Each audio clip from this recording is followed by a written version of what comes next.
Good morning, everyone. Welcome to the another session of Weekly Roundup. In Weekly Roundup, we cover the most important news of the last week. My name is Anuj, and I will be taking today's session. In today's session, we will be covering 5 main news, 7 quick update, and 1 placing news. The first main news is about the rising youth-led protest in the world.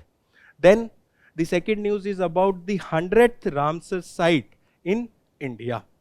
Then the next news is about the key challenges in India's FTA. Then the fourth news is the SIPRI's Yearbook 2026 that have been released recently, and the last news is based on the report of Ministry of Road Transport and Highway, that is Road Accident in India 2024 report. So these are the main news, and along with the main news we cover the PYQs both from the prelims as well as from the mains perspective. After the main news, we will be discussing the place in news for today, and the place in news for today is the Philippines. After that, we will be briefly going through the quick update. So this is the overview of today's session, and let us start the session with the first main news. And the first main news is about the rising protests which are led by the youth. Okay, and in this news, we will be learning why there have been rise in the protest by the youth, how they are different from the traditional protest. It is related to paper 2, where syllabus talks about important aspect of the governance. So let us discuss this news in detail. Before discussing, let us discuss about right to protest. Is right to protest in India is a fundamental right? Yes, it is a fundamental right under Article 19. Then one more question. Is right to protest in India is an absolute right? No. Right to protest is not an absolute right in India. There are reasonable restrictions for right to protest. And what are those reasonable restrictions? Restrictions such as the protest should not be violent, it should not hamper the sovereignty of India. So there are certain restrictions on right to protest, but right to protest in India is a fundamental right under Article 19. Then coming back to the development, so in the recent time, you might have seen the protest in Nepal, protest in Bangladesh, protest in Kenya. So we have seen that there have been rise in the protest in the various countries which are led by the youth. And what is the reason behind that? The reason is the largest demography, according to UN, is in the age group of 10 to 29. And when they have their issues, they show their issue by the protest. So that is one of the reason for rise in the protest by the youth. Now let us learn what are the key characteristics of the youth-led protest. So where are most of the youth present, or where they mostly engage? They mostly engaged on the digital platform. So there have been rise in the digital activism. You might have seen in the case of the Cockroach Janata Party as well, there was a sudden rise in the followers of the Cockroach Janata Party. So they use the encrypted app, not the Cockroach Janata Party, but the protesters led by the youth. They use the encrypted app that can be Telegram, Signal, or they can change the VPN, and they prefer online anonymity. So they come out of the radar of the surveillance. But there is a certain issue of the digital divide as well. Okay. There is issue of the digital divide as well, because everyone does not have access to the technology. Okay. And what is the example for the digital activism? Example is the 2025 Nepal Genji protest, where there was a coordination on the digital platform over Discord to vote for an interim prime minister. So that is the example of digital activism. Second characteristics is they are highly issue based. Okay, there is very specific issue for that they will be protesting. There won't be broad ideological affiliation, rather than there will be a specific issue. Example here is the Bangladesh 2024 protest. It was on the issue of the reservation.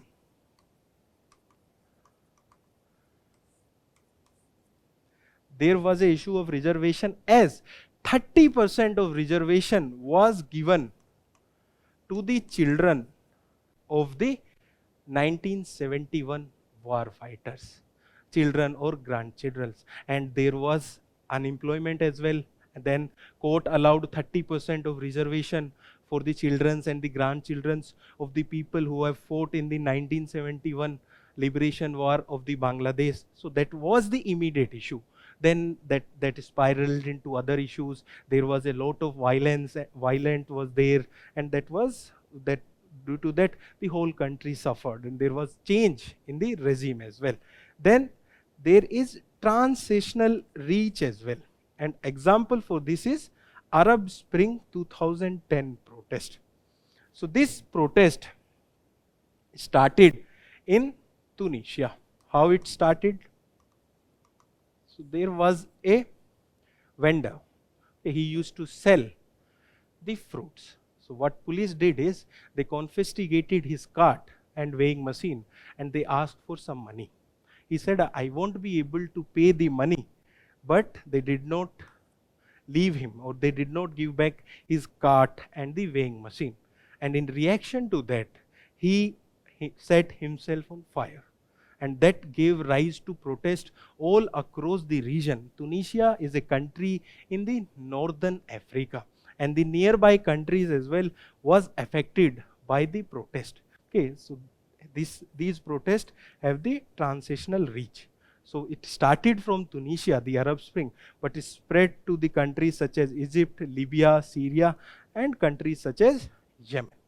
The other characteristics is that they are informal and lack formal leadership. So there is informality in their functioning, and they do not have any specific leader to them.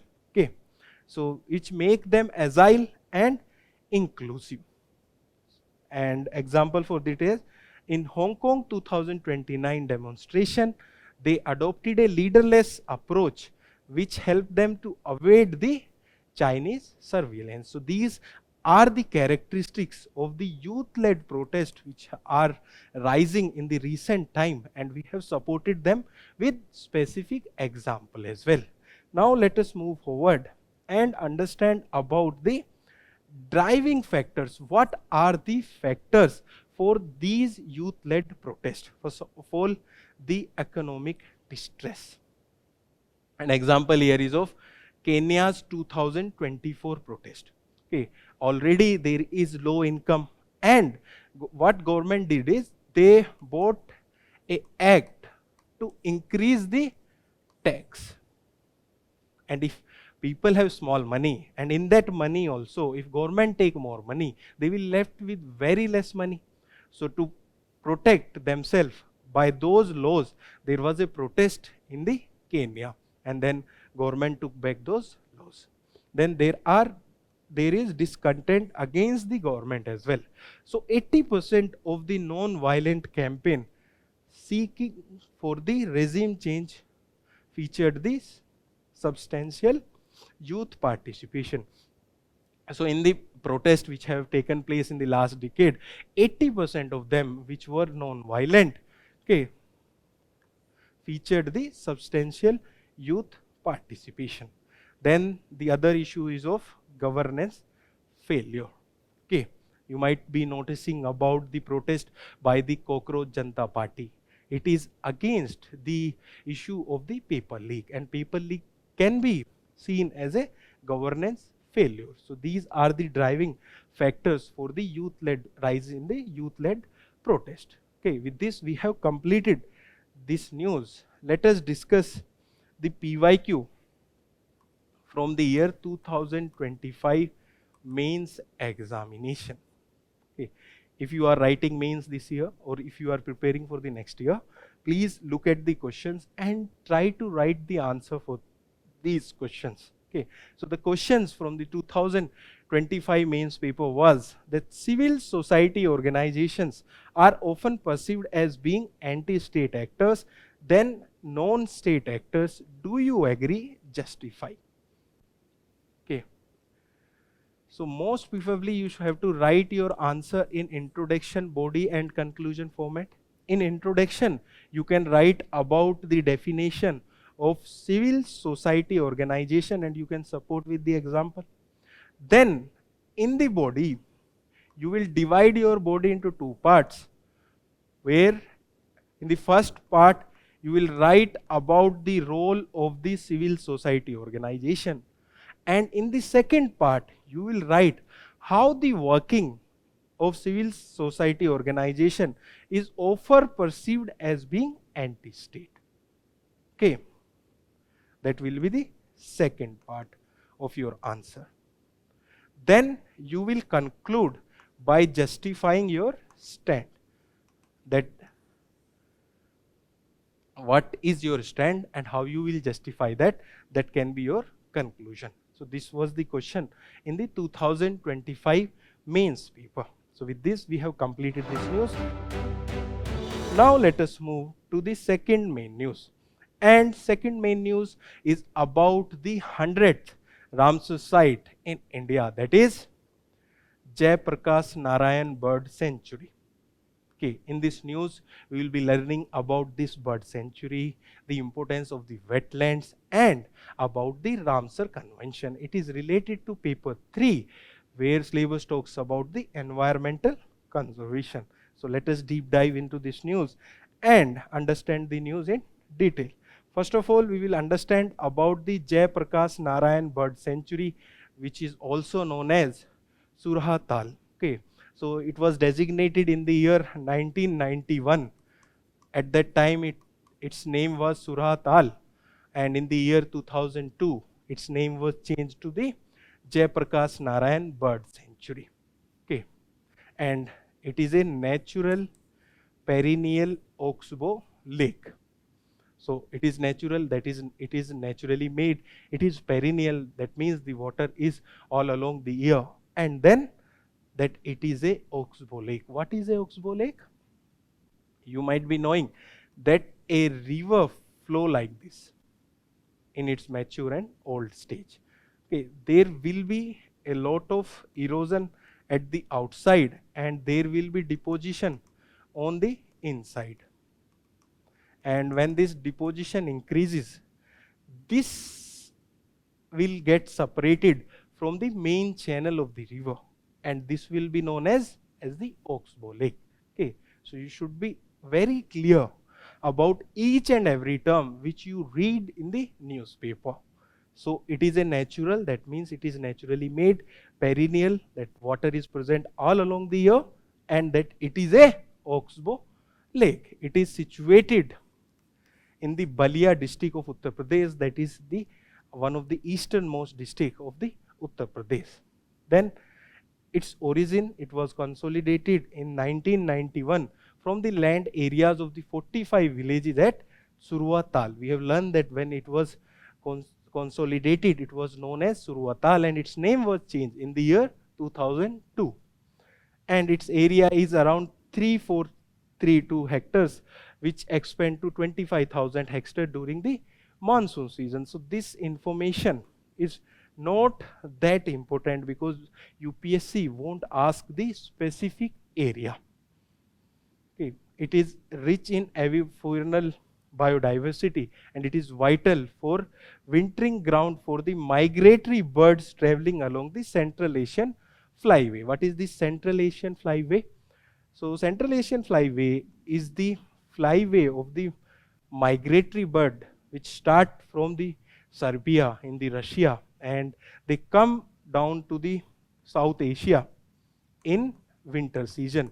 Because in winter season, the Russian climate is very harsh. So they come to these region and followed path is known as the Central Asian Flyway. Okay, and it is a major source of irrigation and the groundwater recharge as well. So India is now having the 100 Ramsar sites. Which is the country which has the largest Ramsar sites? It is UK. Then it is followed by Mexico. And third is India. Such types of facts are also important for your prelims examination. Please write down in the comment section that which state have the highest Ramsar site in India. Please write down in the comment section that which state have the highest Ramsar site in India. Now we will learn about the wetland and their importance. So what are wetlands? This definition is given under the Ramsar Convention. And Indian definition of wetland is different from the Ramsar Convention. We will be learning about that how Indian definition of wetland is different from the Ramsar Convention definition of the wetland. First, let us learn about the definition given under the Ramsar Convention. So, wetland are the areas where water is present permanently or seasonally, forming a transition zone between land and an aquatic ecosystem. So, suppose this is a land system and then there is a aquatic system. So, these wetlands form ecotone. What are ecotone? Where two biomes merge with each other. And ecotones are very rich in the biodiversity. So, basically wetlands are very rich in the biodiversity. Then the types of wetland can be marshes, swamp, peatland, lakes, mangroves, floodplains and shallow coastal water that their depth should not be more than 6 meters. And wetland may be natural, that means they can be naturally made, artificial, they can have fresh water, they can have brackish water, or they can have the saline water. So this is the basic definition given under the Ramsar Convention. Now, how the definition of the wetland in India is different. The definition of wetland is given under the Wetland Conservation and Management Rule of 2017, and these rules are under the Environmental Protection Act of 1986. Please be very thorough with such type of information because UPSC is asking very specific question in the prelims examination. So the definition under Wetland Conservation and Management Rule of 2017 of India is almost similar but not same. Why? Because in India, the wetlands such as the river canal or the lake specifically made for some purposes such as agriculture are not considered as wetland, and also the paddy field. Okay, so if you go through this Wetland Management and Conservation Rule of 2017, there will be written that there are certain exemptions for definition of wetland. So areas such as river channels or paddy field which have water, or a lake which is specifically made for irrigation or for some purpose, which will be not considered as wetland. So that is the definition in the India's Wetland Conservation and Management Rule of 2017. Now we will learn about the importance of the wetland. We have learned that they are in the ecotone region, that's why they are rich in the biodiversity. They will have biodiversity of the land as well as they will have the biodiversity of the aquatic system. That's why they are very rich in the biodiversity and they are known as the biodiversity hotspot. So they cover only 6% of the earth land surface and support nearly 40% of the plant and the animal species. Then They are water purifier. Okay. And based on this information, UPSC have already asked a question in the prelims examination. That is that if the tropical forest is known as the lungs of the earth, what is known as kidney of the earth. So kidney of the earth are wetlands, because they purify water. Then they regulate the climate as well, because they store the large amount of carbon in soil and help the mitigate the climate change. Then they are natural disaster buffers. Here we have to specifically talk about the mangroves. Okay, mangroves provide a shield against the cyclones. Okay, so they act as a natural disaster buffer.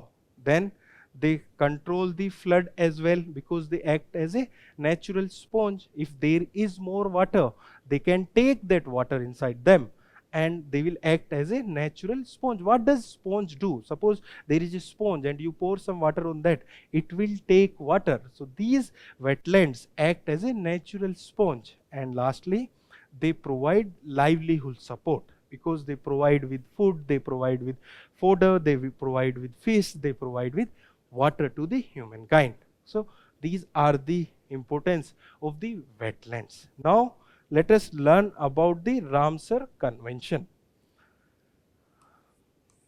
So it is an intergovernmental treaty that provides the framework for the conservation and the wise use of the wetland and their resources. Note, it provides the conservation for wetland, and also it provides for the conservation of the resources provided by the wetland. It is the first, whenever I am saying first, only or all, that become very important, because most often than not UPSC focus on the extreme statement. So it is the first intergovernmental treaty that is focused on a specific ecosystem, and specific ecosystem here is wetlands. And it was adopted in the Iranian city of Ramsar in the 1971, and it came into the force in 1975. India signed this convention in the year 1982. That means India is also part of this convention. And it have 3 pillars. First pillar is conservation of the wetland of the international importance. Second, wise use of all the wetland. And third, international cooperation on said wetland and the migratory species. So it have 3 pillars. First pillar is talking about the protection and conservation of the wetland. Second pillar is about the wise use of the wetland, and third pillar talk about the international wetlands. And what is the criteria? So there are 9 criteria under the Ramsar Convention to define a wetland as a Ramsar site or a wetland of an international importance. And if that wetland meet at least one of the 9 criteria, that can be marked as a wetland of an international importance. That means that can be marked under the Ramsar Convention. So this was all this in news. Now let us discuss the PYQs related to this news. First PYQ is from the prelims examination of 2019. The question is, consider the following statement. Statement 1. Under Ramsar Convention, it is mandatory on the part of the Government of India to protect and conserve all the wetland in the territory of India. So it is part of the Government of India to protect and conserve, but it is not mandatory. This word mandatory is very important, that make this statement as incorrect. Second, the Wetland Conservation and Management Rule 2010 were framed by the Government of India based on the recommendation of the Ramsar Convention. So these rules were not based on the recommendation of the Ramsar Convention. We made our rules independently. Third, the Wetland Conservation and Management Rule 2010 also encompasses the drainage area or catchment region of the wetland as determined by the authority. So this is an correct statement. What is the meaning of that statement? Suppose there is a wetland, and if it has a catchment area, that means from where water is coming to this wetland.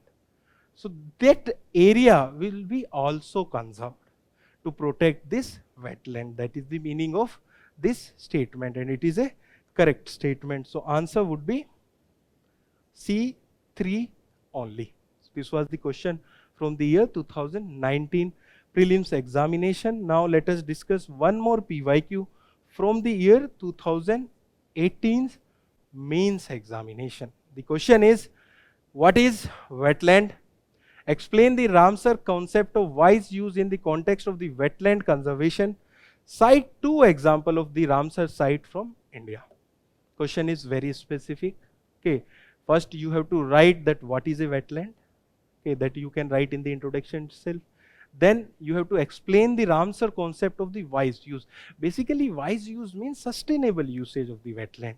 Okay, and if you think about the sustainable usage, you can write about the wise usage. And then you have to cite 2 examples of the Ramsar site from India. So there are 100 sites. In those 100 sites, you have to cite 2 Ramsar sites. Okay, so this was the demand of this question. Now let us move to the next news. The next news is about the FTAs, and the context is that there are challenges in India's free trade agreement. In this news, we will be learning about those 5 challenges and how India can resolve those challenges. It is related to paper 3, where syllabus talks about economic development. Let us discuss this news in detail. So first of all, what is the meaning of FTA? What is the meaning of free trade agreement? So basically, it is an agreement between 2 or more countries that we will reduce the trade barrier between us. Suppose there is a country A, then there is a country B, then there is a country C. So when they have an agreement between themselves that we will reduce or remove the trade barrier between themselves and between them, that will be known as the free trade agreement. And whenever we talk about free trade agreement, our thinking is that if we sign a free trade agreement, there should be increase in the export and there should be an increase in the trade. But that has not been observed in the case of India. That we will be discussing in this news, that why this is happening, what is the reason behind, and what is the solution for that. It is a very specific topic for the mains examination, and it can be asked directly in the mains paper.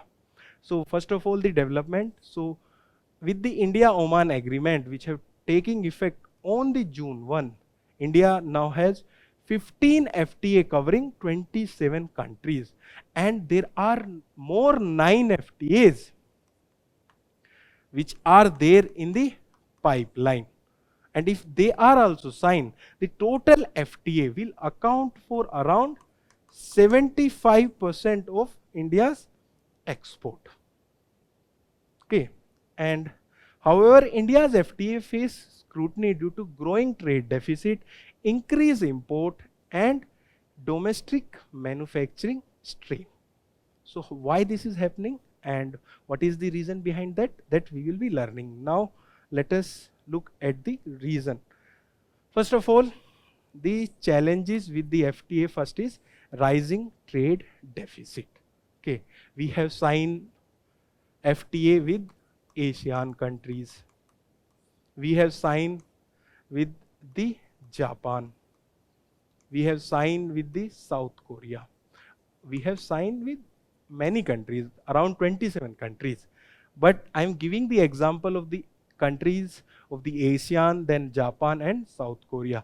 After signing FTA with ASEAN countries, there have been rise in the trade deficit by 381%, which is a very high percentage. Then with Japan, there has been increase of 318% rise in the trade deficit, and with South Korea it is around 260%. So results are not in the favor of India. So that is given in the first challenge, that in 2025 India recorded a trade deficit of 50 billion US dollar with UAE, Australia, Mauritius and EFTA countries. With all of them we have signed the FTAs. Then India's average annual trade deficit with ASEAN, Japan, South Korea has reached 62 billion US dollar in the last 3 years, which is a very high number. Then there is a tariff asymmetry. Okay. So previously what was the case? Let us take the example of Japan and India. We were having a custom duty of around 0 to 150%. But Japan was having very less custom duty, that was around 4%. And suppose on an average India was having 15%. On some product it was very high as well, but let us take the average as 15%. Now India has reduced its 15% tariff and Japan has reduced its 2, 3 or 4% tariff. Which country is in the more advantageous place? The exporter of Japan will see a sudden sudden reduce in the prices that are going into India. But India won't see the sudden decrease in the prices. So that is making the product very uncompetitive in the outside world, not in the India. In India, the outside product are becoming very competitive. That is the reason. So FTA reduces the India's high import duties, making foreign goods cheaper in India. That is due to this reason. Then there is low utilization by Indian exporters. Suppose some exporter want to take advantage of this FTA which India have signed with Japan. So there is advantage of around 2 to 3%, for example. But there will be another compliance burden for showing the paperwork or for showing that that product have originally originated from India. So such type of compliance have to be burdened by the Indian exporters. So what Indian exporters are doing? So they are saying that we don't want to reduce this 2 to 4%, 2, 3 or 4% tariff. We will give the product directly without taking the advantage of FTA, because there is a lot of compliance burden. But in the case of Japan, although there is compliance burden here as well, but the reduction of tariff is very high. That's why the Indian exporters, only 20 to 30% of the eligible Indian exporters uses the FTA preference because of the compliance cost. So that is the reason that Indian exporters are not using the FTA preference. Then there is one more issue of inverted duty structure. What is this inverted duty structure? So suppose I have to manufacture a cycle and I am importing everything from outside world. Okay, it might be steel or it might be brakes or pipes or anything. And the taxes on the products which are used to make the cycle is high. The tax on the steel or the tax on the aluminium is high when we compare it to the import of a complete cycle. What will be my preference? Will I import the parts of the product, or I will be importing the complete product and then selling in India? Because if I will be buying the parts, I will be paying the high interest, and that will be making my product very pricey. But if I am buying the product directly from outside world, that will make my product cheap because there are low taxes on a finished good rather than the raw material used for making a finished good. That is the issue that is known as inverted duty structure. That means the taxes or tariff on the product used, the taxes on the parts used to make a product is high when compared to a finished product. And what it is leading to? It is leading to shift of the manufacturing abroad. Now the same cycling manufacturer, what he or she will do?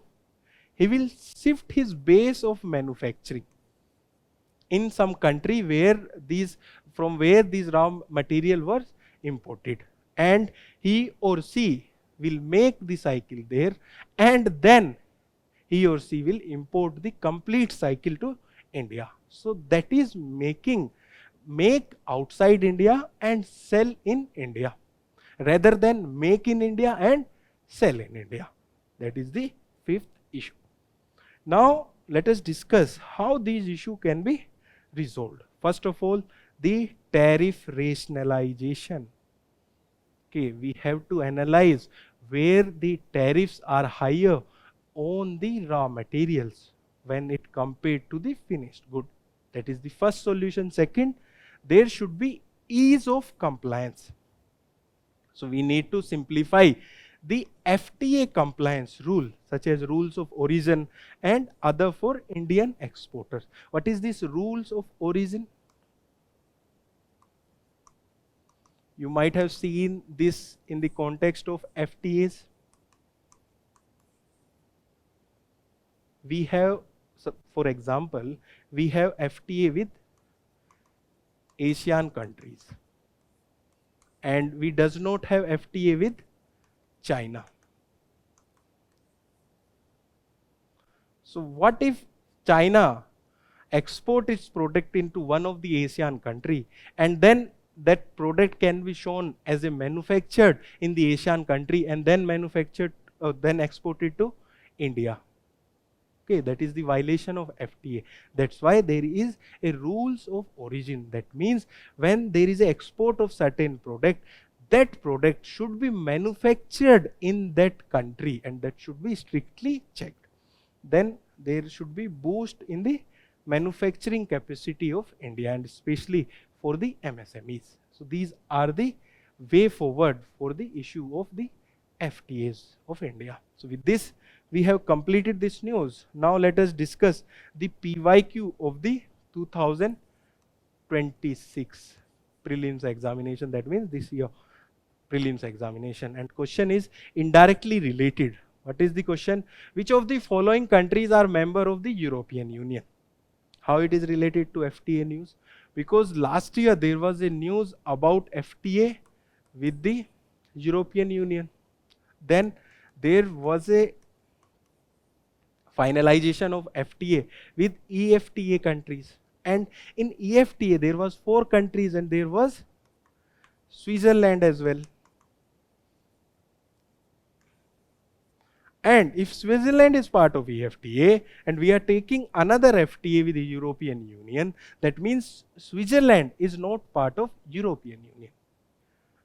Other than that, there was also the news related to the FTA with the European Union, and this was the one of the easiest question in the year 2026 prelims examination. Option is A, Belarus, Poland, Germany, Switzerland. If you know that Germany is part of European Union, then it's only C. If you know that Switzerland is not part of European Union, then you can eliminate the A, B and D. Answer is C, 2 and 3 only. Okay, so in this news we have learned about the challenges of the FTA and what are the solution for those challenges. Now let us discuss the next main news. The next main news is about the SIPRI report or the SIPRI Yearbook 2026 that have been released. In this news, we will be learning about the key highlights of this report and about the nuclear governance around the globe. It is related to paper 2 as well as paper 3. In paper 2, it is related to importance international institutions, and in paper 3 it is related to internal security. Now let us discuss this news in detail. So we will be directly learning about the key highlights of the report. So first, it talk about the total nuclear weapon. So it is saying that there have been around 12,187 nuclear warhead as of January 2026 with 9 countries. So there are 9 countries around the world which have nuclear warhead, and highest is with the Russia and then with the USA. Okay. There has been decrease in the nuclear warhead, and that is because that the old nuclear warhead are dismantled by the Russia and USA, not because that there have been some compliance regarding the nuclear weapons.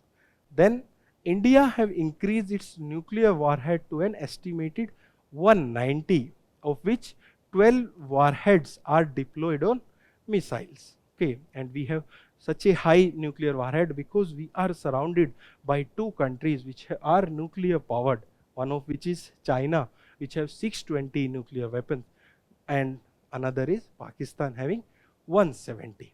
Then it is saying that there have been rise in global armed conflict.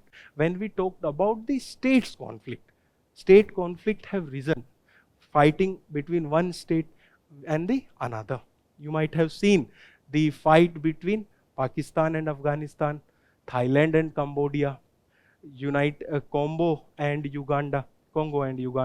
Then you might be seeing the fight in the Western Asia, where Israel and USA is on the one side and Iran on the another side. Then there have been issues in the Yemen and other issues. So there have been rise in the fights where states are involved, but there have been decrease in the fights where state and non-state actors are involved. Okay, so that is about the global armed conflicts. There are another findings in this news as well. So it also talks about the global military expenditure, and it has shown that the highest is with the USA, that is around 925 billion US dollars, and USA account for around 33% expenditure of the globe on the arm. Okay, it is followed by China, and then Russia. India is at the 5th position. So here they are talking that the global military expenditure have reached record of US $2.9 trillion in 2025, and it is continuously increasing from last 11 years. Okay, it is a very huge number, 2.9 trillion in 2025. What is Indian GDP? Indian GDP, real GDP is around $4 trillion, and global military expenditure is around 3 trillion US dollars. Okay, so the global expenditure on military is very high, and it is continuously increasing. And what is the reason behind this continuous increase on the expenditure on military? Because of the issues such as the issues which is going on in the Western Asia, or issues which are going in and around Africa or in the southeastern region as well. Then India ranked as the 5th largest military expender globally. First is USA, of course, then after China, then Russia. India is at the 5th place. Then when we talk about arm import, India is at the 2nd place, and at the 1st place it is the Ukraine, because Ukraine have become the training ground, or for that matter the testing ground for the weapons of the USA. They are supplying the weapons to the Ukraine which are used against the Russia. Russia is also having very high number of military weapons. So there have been continuous fight between Ukraine and Russia from last 3 to 4 years. Then there about the arm export. So USA have the largest share. You talk about any war in the world, there will be usage of the products of the USA. कि कहीं पे भी वार होने दो, USA के products use होंगे, USA profit में रहेगा. So USA want fights in the world. Then the other exporting nations are France, Russia, Germany and China. Sadly, India is not there in top 10. We are focusing a lot on defense modernization and the export for the defense products. Then there have been increase in the techno-strategic warfare. Okay, when there was a issue between the US and the Iran, there was usage of AI, specifically the cloud, for knowing the location of the supreme leader. So that shows there have been increase in the usage of technology in the field of warfare. There have been growing use of AI, drone swarm. There was a question in the year 2026 prelims examination about the drone swarm. Why that question was there? Because last year China has tested a drone swarm on near to the Indian borders. Okay, that was there in the news, and UPSC have asked a very specific question related to drone swarm in the prelims examination of 2026. Even if you have read that news, that question was little bit difficult. That we will be discussing after discussing this news. And there have been rise in the autonomous weapons, cyber tools, and weaponization of critical minerals. Okay, last year China has banned the export of some critical minerals for certain countries such as the USA. Now let us discuss about the global mechanism for the nuclear disarmament. First, there is United Nations Office for Disarmament Affairs. So it was established in the 1998 and it promotes the global disarmament and support arms control implementation. Then there is the Conference on Disarmament 1978. It's a main multilateral forum for negotiating arms control and disarmament agreement. Then there is major treaty. One is NPT, that is Treaty on the Non-Proliferation of the Nuclear Weapon 1968. Okay, so it prevents nuclear weapon spread while promoting the peaceful nuclear weapon use. Not nuclear weapon use, nuclear energy use. India have not joined NPT. Why India have not joined NPT? Because official stand of India is that NPT in it as a treaty is discriminatory, because it allow 5 nations to control the nuclear weapons. Then there is CTBT, that is Comprehensive Nuclear Test Ban Treaty of 1996. It bans all nuclear test explosion. So India have also not joined the Comprehensive Nuclear Test Ban Treaty because it does not provide a particular time framework for the nuclear disarmament. Then there is Treaty on the Prohibition of the Nuclear Weapon 2017. It bans the development, possession, stockpiling and use of nuclear weapon. No country which is having nuclear weapon have joined this treaty. We have already discussed that there are 9 countries officially that have nuclear weapons. So all the 9 countries have not joined this treaty on the provision of nuclear weapon 2017. So with this, we have completed this news. Now let us discuss the PYQs related to this news. First PYQ, as we have discussed, is from the prelims examination of 2026. The question is, which of the following statements with regard to the drone swarms is or are correct? First, they are terahertz bands of frequency to communicate with the command center. Second, individual drones in the swarms can communicate with other drones in the swarm. Then third, GPS spoofing is the commonly used technique to counter drone swarms attack. So basically what is a drone swarm is, so you might have seen that ants moves like swarms or some animals moves like swarm in a group. So when drones are sent in a group, they are known as drone swarms, and they use AI for communication and communication with the command center as well. But they use the radio waves, not the tetrahertz bands. Tetrahertz bands are very high energy and they will be not passage of that communication at a very long distance. So first statement was not Correct. Then second, individual drone in the swarm can communicate with other drones in the swarm. Okay, that was correct statement.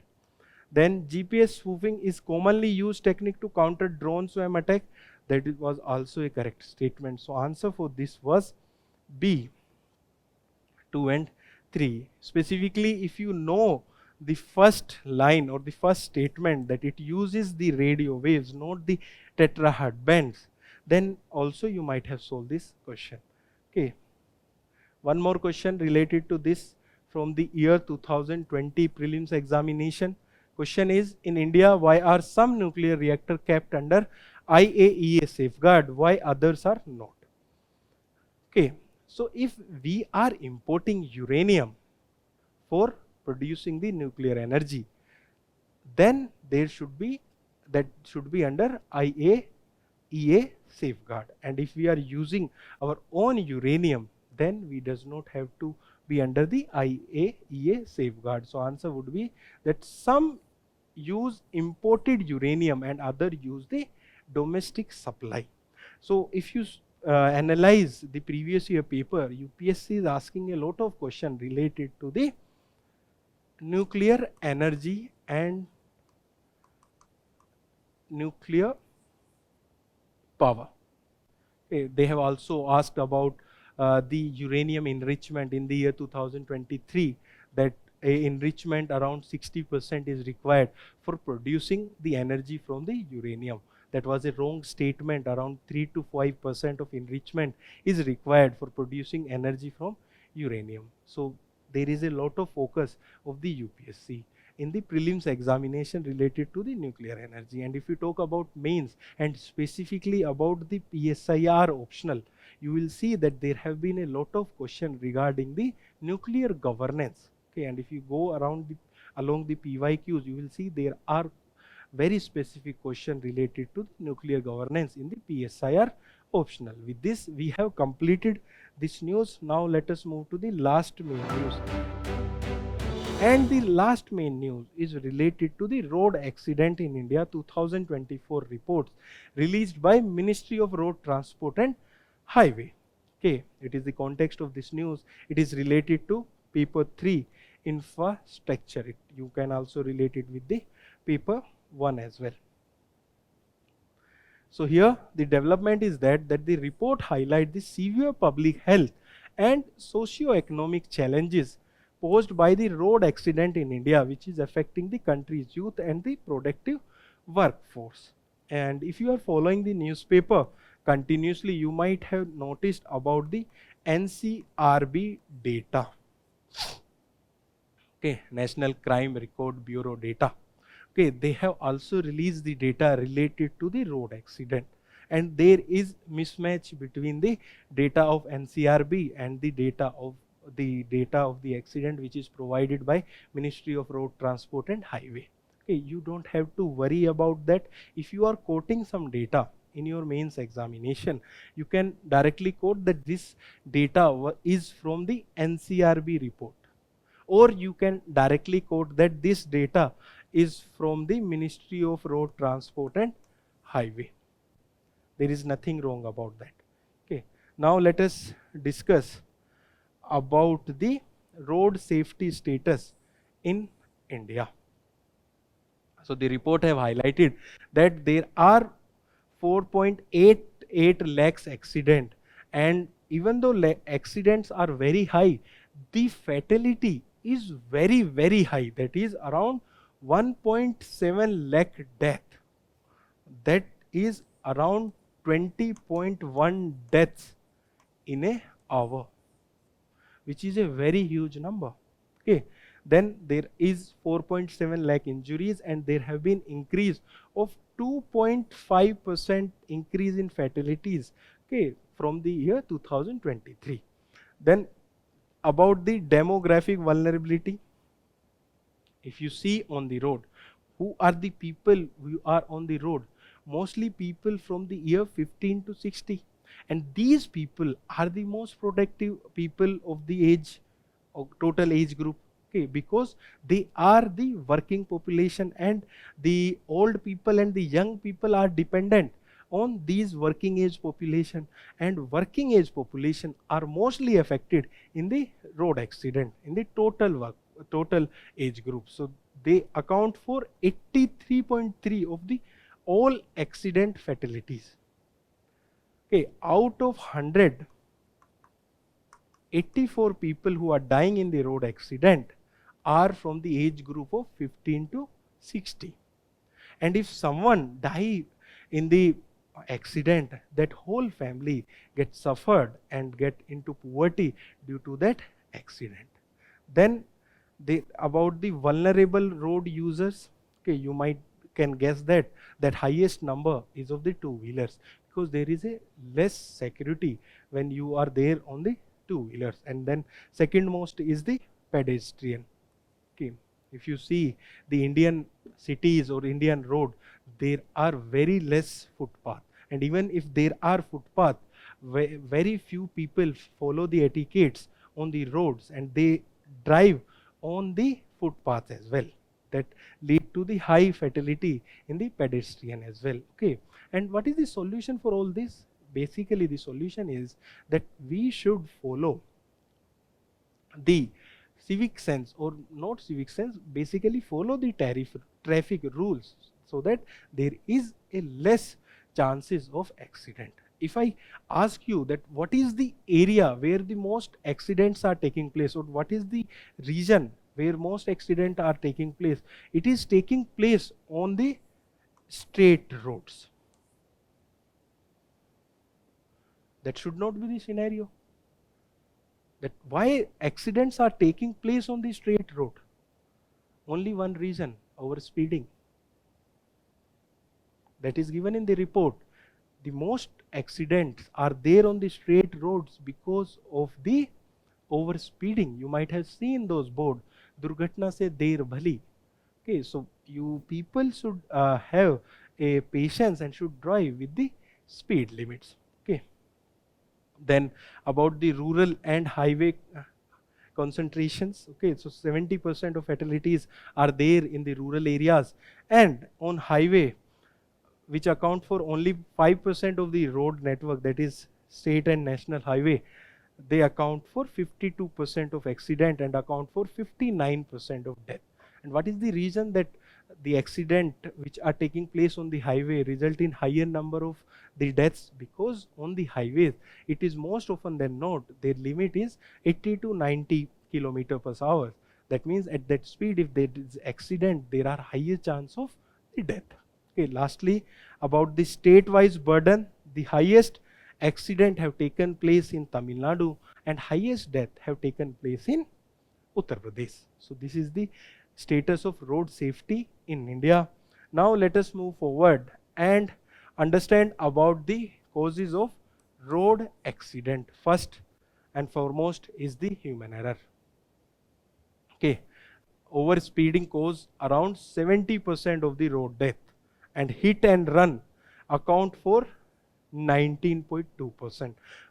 When we combine this overspeeding and hit and run, that account around 90% of the deaths. Okay, and if we educate the people and if we communicate to them that what are the risks associated with the overspeeding, what are the risks associated with drink and driving, what are the risks associated with giving the vehicles to a minor children, we can communicate them and we can stop the death due to accident. Then second is the safety violation, that is non-use of helmet and the seat belt. Okay, if you are traveling in the car, please put on your seat belt. Okay, that is a safety feature for you, and in most of the part of the country, that is seen as it is not seen as a violation. Okay, then there is high rise in the unqualified drivers. That is about 10.6% of the accident involved the drivers without a valid license. Either they were children or they were not qualified to drive on the various roads. Then road and the vehicle factors. First one is high speed open areas. Okay, I have talked about the straight road. Okay, there are chances that on the straight road people will overspeed. Then there is unsafe road features such as crossing curves and potholes, and there is overload vehicles as well. So these are the causes for road accident. Now let us discuss about the government initiative to decrease the accident in India. First one is the engineering and the vehicle safety. So government has focused on the vehicle safety. Okay, there is implementation of Bharat New Car Assessment Program where the stars are provided. Okay, and consumer can be aware that you should buy a car or buy a vehicle which have higher safety. Then there is emergency care and compensation. There is a starting of the scheme last year, that is the cashless treatment scheme 2025. It provide up to 1.5 lakhs for the treatment within 7 days. Then there is enforcement and digitalization. What is this enforcement and digitalization? That means that there is better enforcement of the rules on the road, and there is digitalization such as usage of CCTV cameras or usage of e-challan. Okay, so that the people can follow the traffic rules.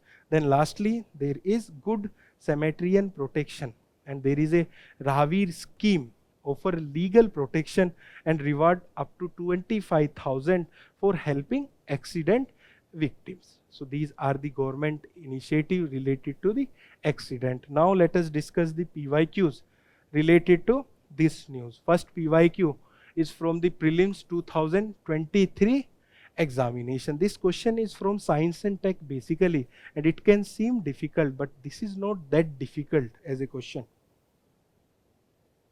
Question is, consider the following action: detection of car crash collision which result in the deployment of airbag almost instantaneously.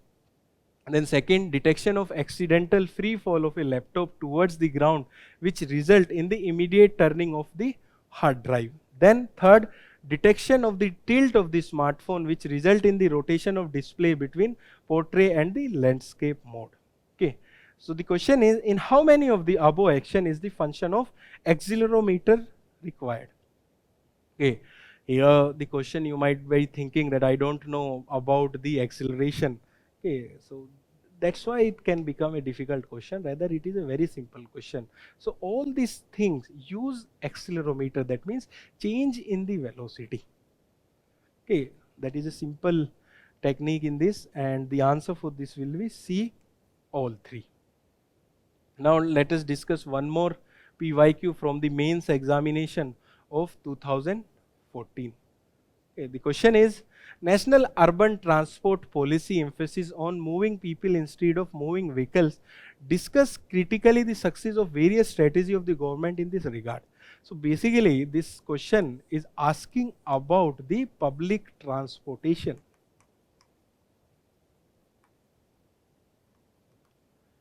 And if you know about the National Urban Transport Policy at that time, okay, so you can make your answer in a very specific way and you can fetch more marks. But if you don't know this National Urban Transport Policy, you can write about the focus on the public transportation and how much government is successful in providing public transportation. Okay, so with this we have completed the main news for today.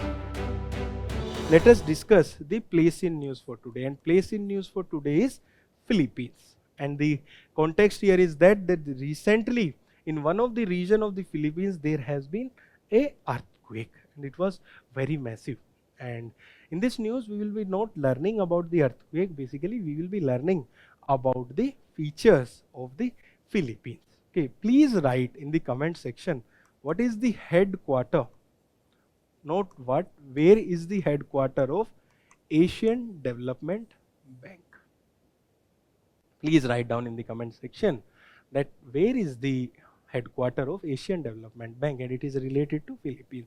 And Philippines as a country is the largest exporter of coconut. Whenever you are reading about a country, you should know about some of its facts which are extreme, so that if there is a question in the prelims examination, you have the advantage over other students. Now let us discuss about the features of Philippines. First, its location.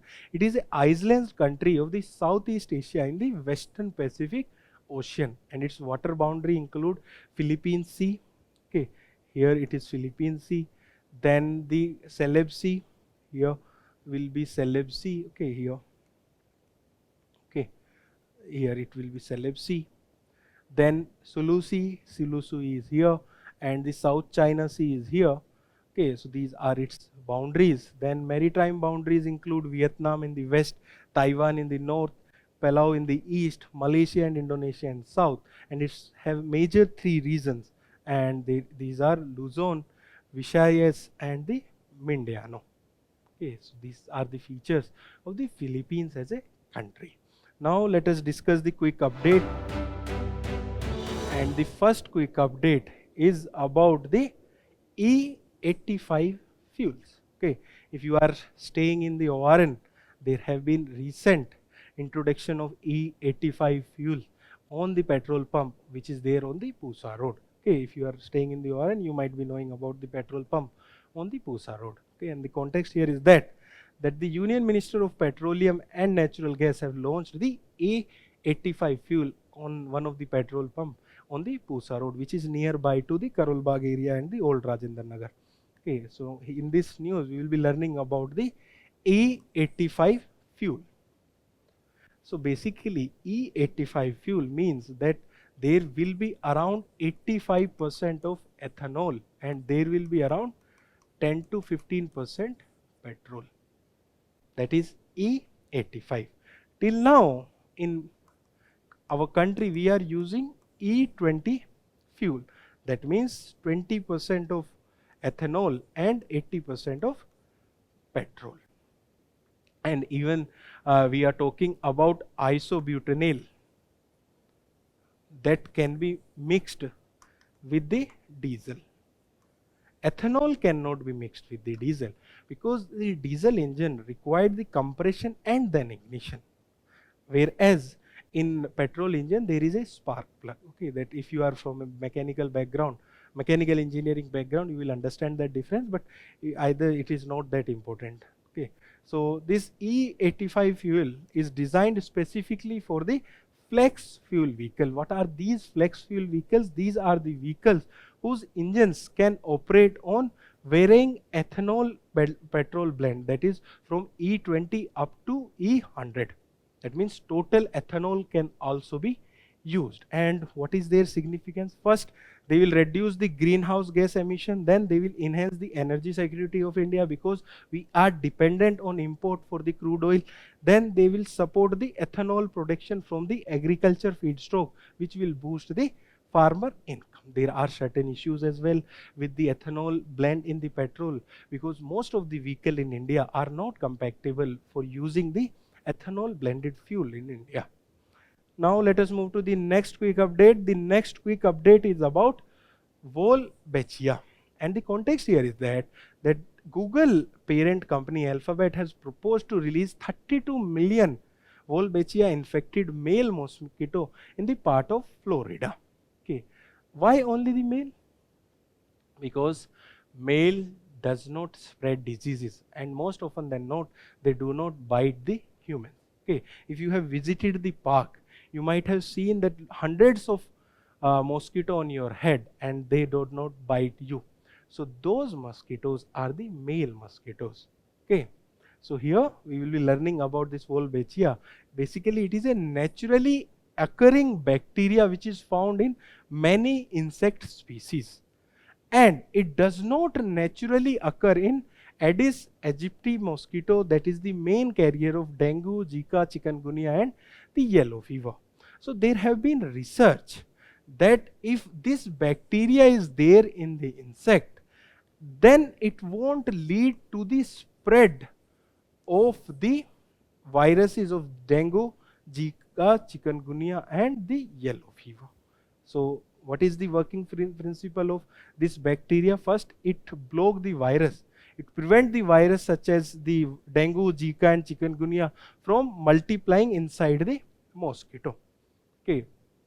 Then it also suppresses the population of the mosquito. So basically these bacteria laden mosquito are advised or they are being asked to released in the Florida to fight against the disease such as dengue, chikungunya, yellow fever and Zika. Okay, so this was all in this news. Now let us move to the next quick update. The next quick update is about Grand Slam. And why we are covering it? Because UPSC have asked a question in 2026, and I would say a very controversial question. And what was the controversy in that question? The controversy was that UPSC has given in its provisional key that all the members or anyone who is above the age of 14 can participate in the Grand Slam tournament. And but if we go through the rule book of the Grand Slam tournament, it is seen that it is open for entry to all internationally ranked tennis players who have a ranking below the 500. So that criteria was not given in the statement, but UPSC in its provisional key have said that that statement is correct. Okay, so that is the controversy regarding that question. Okay, now what is the context here? The context is that the 125th edition of French Open, one of the 4 Grand Slam tournament, was recently concluded. And in this news, we'll be learning about the Grand Slam tournament. So basically there are 4 major Grand Slam tournament. One is Australian Open, then French Open, then Britain, that is known by the name of Wimbledon, and the US Open. And what is the criteria? The criteria is it is open to entry of the all international ranked tennis player with a ranking of 500 or below.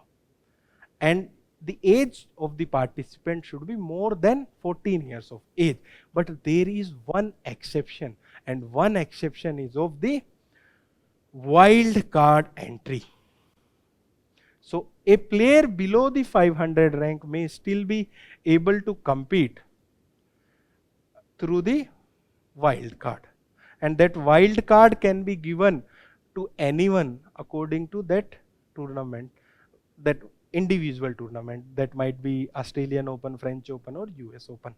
Okay, so that was the controversy in this year 2026 prelims examination question.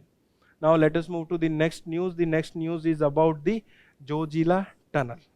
Before learning about Zojila tunnel, please write in the comment section about the Zojila Pass, which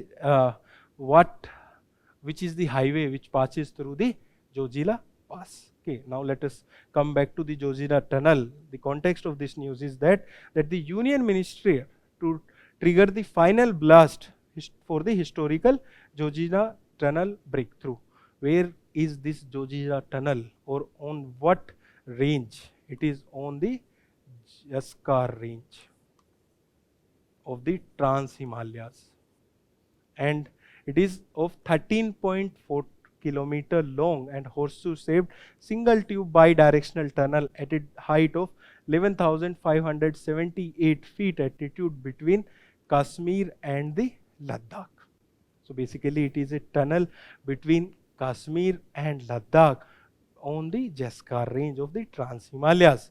And its construction feature, its build is using the new Austrian tunneling method with smart tunnel. Okay, and it is strategic importance because it is part of Srinagar Kargil Leh highway, which enhance the civilian and the military mobility, because that area is very significant for us militarily as well as for the civilian purposes. So this become a very strategic tunnel for us. Now let us move to the next quick update. The next quick update is about the Prime Minister of India, that is Modi ji. So Prime Minister Narendra Modi have surpassed the Jawaharlal Nehru to become the India's longest serving continuously elected Prime Minister. In this news, we will be learning about provisions related to the Prime Minister of India. First of all, appointment and role are given in the Article 75. So appointment is done by the President, and the Prime Minister serves as the real executive and the head of the government. So he is the most powerful person in the cabinet. Then advisory duty under Article 74, he is the head of the Council of Ministers to aid and the advise of for the President on various matters, and he acts as a link between the President and the Council of Ministers. Now let us move to the next quick update. Next quick update is about the FIFA World Cup of 2026. Why we are discussing? Because if we see the last 2 to 3 years paper, UPSC is asking questions related to sports. And the context is that the biggest FIFA World Cup have begun in Mexico. And this is the 23rd edition of the men's FIFA World Cup. Let us discuss about its history and the expanded format. First, there will be tri-host countries, and it is for the first time in the World Cup history that the tournament is co-hosted by 3 countries, and those 3 countries are USA, Mexico and Canada. Then there have been expansion in the participation of team. Now there is participation of 48 countries. Previously there was a participation of 32 countries, and there have been 3 official characters representing the 3 host countries as mascots. Maple, the moose for the Canada, Jayu, the jaguar for Mexico, and Clutch, the bald eagle for the United States. Now let us discuss about the history of India related to the participation in the FIFA World Cup. So India have qualified for participation in the FIFA World Cup in 1950, and it is a myth that India was banned for playing barefoot. Basically, we did not participate because of the issues of logistic and other issues, not because that we were not willing to play with the shoes. So that is a myth associated with India's participation in the FIFA World Cup. The last quick update is about the homemaker contribution. And the context here is that the recently Supreme Court in Cease Ram and Organization versus Surjit case quantified the homemakers contribution at the 30,000 per month. So basically here Supreme Court is talking about the care economy, and Supreme Court have quantified the contribution of women at the 30,000 per month. Let us briefly go through the highlights of the judgment. So domestic care given by the homemakers constitute a compensable head of damage in the motor accident claim. So there was an issue regarding the insurance of the motor accident claim. So homemakers are national builders. It is noted that women unpaid caregiving work is estimated between 15 to 17% of India GDP, that have been quoted by the Supreme Court. Then if a homemaker is employed, 30,000 for a loss of domestic care is awarded in addition to their salary. And to maintain this salary, there will be a revision, and after 3 years, there will be increase of the 10%. So that these are the observation of the Supreme Court, and it is in the direction of the care economy. So with this, we have completed today's session, and if you want to read further about the current affairs, monthly current affairs, daily current affairs, you can visit the digital current affairs website of us, and you can also solve the smart quizzes there. So with this, we have completed the session. Thank you and all the best for your preparation.